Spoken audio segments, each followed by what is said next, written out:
দেড়শো স্ট্রাইক রেটে খেললেন বিধ্বংসী ইনিংস, সমালোচনার জবাব দিয়ে ব্যাটার সাকিব ফিরলেন নিজের চেনা ছন্দে। তার কার্যকরী ইনিংসের লড়াই করার পুঁজি পায় গল মার্ভেলস।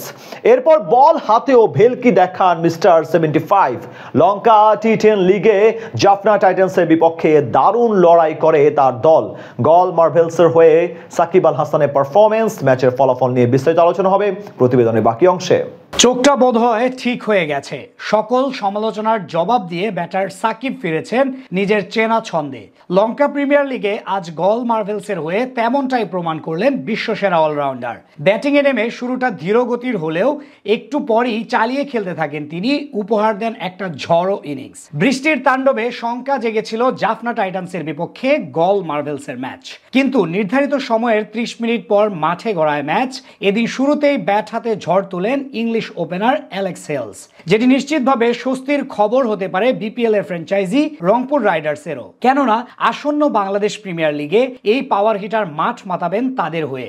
আজ হেলসের কাছ থেকে আসে 210 স্ট্রাইক রেটে 10 বলে 21 রানের ঝড়ো ইনিংস। যদিও রান আউটের কাটা হয়ে ফিরেন তিনি। এরপর 3 নম্বরে এসে শূন্য করে ফেরত যান উইকেট কিপার সান্দুর। তার বিদায়ের পর ব্যাটিংয়ে আসেন সাকিব আল হাসান। লঙ্কান ব্যাটার ভানুকা রাজাপাকসের সাথে জুটি গড়েন সাকিব। গত ম্যাচে ব্যাট হাতে তেমন প্রমাণ করার সুযোগ না পেলেও আজ সুযোগ পেয়ে কাজে লাগান টাইগার অলরাউন্ডার। যদিও প্রথম দিকে একটু ধীরগতির ছিলেন তিনি। সপ্তম ওভারে ট্রাভিনকে স্কোয়ার লেগ দিয়ে ছক্কা হাঁকান মিস্টার 75। শেষ পর্যন্ত 3, 4 ও 1 ছক্কায় প্রায় 150 স্ট্রাইক রেটে 20 রানের কার্যকরী ইনিংস খেলে বিদায় নেন তিনি। উল্টো দিকে ভানুকা রাজাপাকসার 14 বলে 20 ও সাদিশহা রাজাপাকসার 6 বলে 10 রানের ক্যামিওর উপর ভর করে 105 রানের পুঁজি পায় সাকিবের গল মার্ভেলস। জবাবে ব্যাটিংয়ে নেমে প্রতিপক্ষ জাফনা টাইটান্সের 2 ওপেনার দারুণ শুরু করেন। টম ক্যাডমোর ও কুশাল ম্যান্ডিস মিলে তুলোধুনো করতে থাকেন গল মার্ভেলসের বোলারদের। পঞ্চম ওভারে পেসার বিনুরা ফার্নান্দোকে পরপর 3টি 4 মারেন ক্যাডমোর,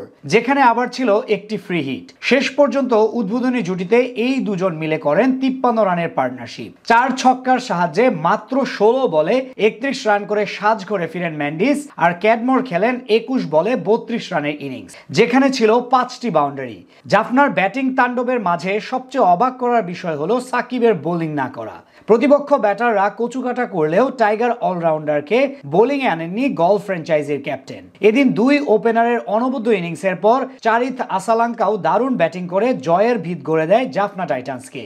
শেষ পর্যন্ত 7 উইকেট ও 9 বল হাতে রেখে জয় তুলে নেয় ফ্র্যাঞ্চাইজিটি। বিপরীতে পরাজয়ের গ্লানি সঙ্গী হয় সাকিব আল হাসানের গল মার্ভেলসের।